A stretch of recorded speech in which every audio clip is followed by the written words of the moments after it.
Magpapatuloy ngayong araw ang paghanap sa sugatang butanding na napadpad sa Manila Bay para ito'y gamutin. Mula sa Maynila, may live report si Salima Refran. Salima.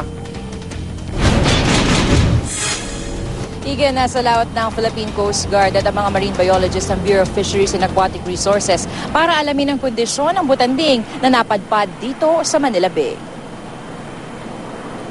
Alauna ng hapon kahapon ang unang mamamataan ng isang bangkero, ang butanding o whale shark, na may 4 hanggang 5 metrong haba malapit sa Manila Bay.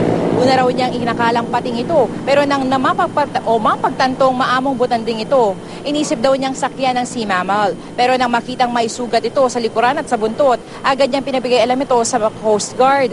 Tinangkaring itaboy, pabalik sa mas malalim na tubig ang butanding, pero nabigo ang mga Coast Guard. Tinatayang nasa 3 hanggang 4 na taon pa lamang ang butanding.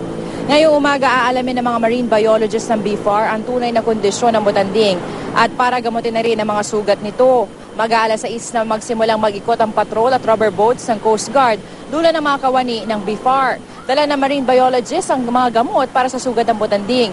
Hangad ng mga espesyalista na maiwasan ng impeksyon, lalo pat marumi ang tubig sa Manila Bay. Delikado para sa butanding ang manatili malapit sa baybayin, lalo pat mababaw ang tubig dito.